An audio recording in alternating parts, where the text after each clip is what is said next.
हो गई बड़ी खुफिया चूक। जिस फोर्डो पर अमेरिका ने गिराया बम, वहां से पहले ही ईरान ने हटा लिया था यूरेनियम।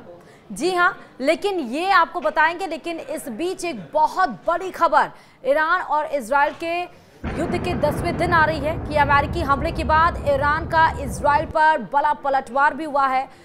तो अब इजराइल ने पश्चिमी ईरान पर बड़ा हमला शुरू कर दिया है। जी हां, ईरान पर इजराइल का जवाबी हमला देखा गया है। इजराइल ने पश्चिमी ईरान पर बड़ा हमला शुरू किया। इजराइल ने मिसाइल लॉन्चर्स को निशाना बनाया, यहां तक कि सैन्य ठिकानों पर भी एयर स्ट्राइक की गई है और ईरान के सैनिकों को भी निशाना बनाया गया है। दरअसल ईरान ने इजराइल पर बैलिस्टिक मिसाइलें दागी थी और इजराइल पर 30 मिसाइलों से हमला किया गया था। तेल अवीव, अशदोद पर बैलिस्टिक मिसाइलों से हमला किया गया था। तेल अवीव और हाइफा में धमाकों की आवाज सुनी गई।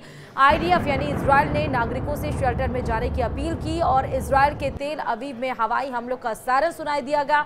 बताया गया कि ईरान ने जब इजराइल के ऊपर 30 बैलिस्टिक मिसाइलें दागी हैं तो इससे 15 लोग घायल हो चुके हैं और इसी की जवाबी कार्रवाई करते हुए इजराइल ने भी पश्चिमी ईरान पर हमले शुरू कर दिए हैं। और ये सब हमले आज इसलिए शुरू हो रहे हैं क्योंकि अमेरिका की तरफ से जो 3 परमाणु ठिकाने पर ईरान के नस्तनाबूद किया गया, वहां पर अटैक्स किए गए। इसके जवाब में ईरान ने कार्रवाई करनी शुरू कर दी है। लेकिन अब जो खबर निकल कर आ रही है कि फोर्डो पर जो हमला किया गया, दरअसल वो झूठ था। वहां से यूरेनियम पहले ही हटा लिया गया था। तो इतनी बड़ी चूक आखिर अमेरिकी सैनिकों से कैसे हो गई, वो आपको इस वीडियो में बताएंगे। नमस्कार, आप देख रहे हैं न्यूज़ 18 का डिजिटल प्लेटफॉर्म। मैं हूं आपके साथ श्रुति श्रीवास्तव।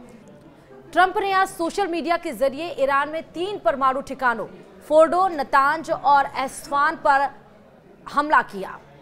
इजराइल और ईरान के बीच मध्य पूर्व क्षेत्र में तनाव अपने चरम पर पहुंच गया है। अमेरिका की ओर से ईरान के 3 परमाणु ठिकानों पर हमला कर उसे नष्ट करने का दावा भी किया गया। ईरान इस हमले को युद्ध की अकारण कार्रवाई के रूप में भी देखता है। साथ ही उसने अमेरिका से कहा कि वह चुप नहीं बैठेगा, बदला लेकर रहेगा।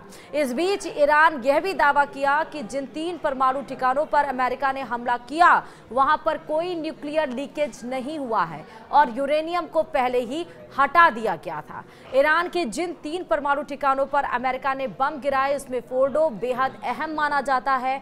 फोर्डो के बारे में कहा जाता है कि यहाँ पर अहम भूमिगत यूरेनियम संवर्धन सुविधा भी शामिल है। लेकिन Fordow nuclear facility com county में पड़ता है। एक सांसद ने ये बताया कि रविवार रात के अमेरिका हमले के बाद परमाणु ठिकाने से कोई खतरनाक सामग्री उत्सर्जन नहीं हुआ क्योंकि इस केंद्र को पहले ही खाली कर दिया गया था।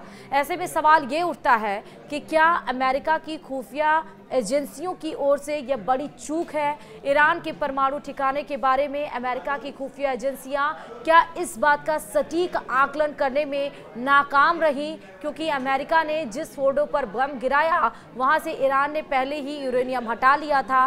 स्थानीय ईरानी मीडिया से बात करते हुए ईरानी सांसद मेकॉम के प्रतिनिधि मोहम्मद मनन रईसी ने आश्वासन दिया कि फोर्डो न्यूक्लियर फैसिलिटी सेंटर को अमेरिकी राष्ट्रपति के दावे के उलट कोई गंभीर नुकसान नहीं हुआ है। उनका कहना है कि सिर्फ जमीनी पर मौजूद हिस्से को ही नुकसान पहुंचा है, जिसे सही किया जा सकता है।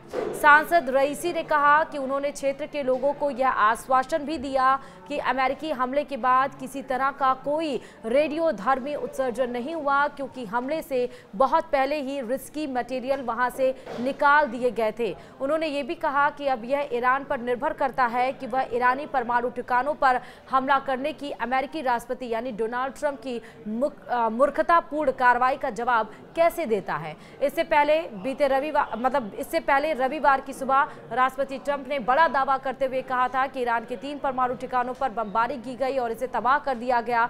कॉम के एक अधिकारी ने भी हमले की पुष्टि की। साथ ही यह भी कहा गया कि फोर्डो साइट का केवल एक हिस्सा ही प्रभावित हुआ है। हमले के बाद ईरान के सर्वोच्च नेता आयतुल्ला अली खामनेई ने अमेरिका को कड़ी चेतावनी देते हुए कहा कि अमेरिकियों को पहले से कहीं अधिक नुकसान और झटके लिए तैयार रहना चाहिए। उनके इस बयान से मध्य पूर्व क्षेत्र में तनाव के और बढ़ने के आसार बन गए हैं।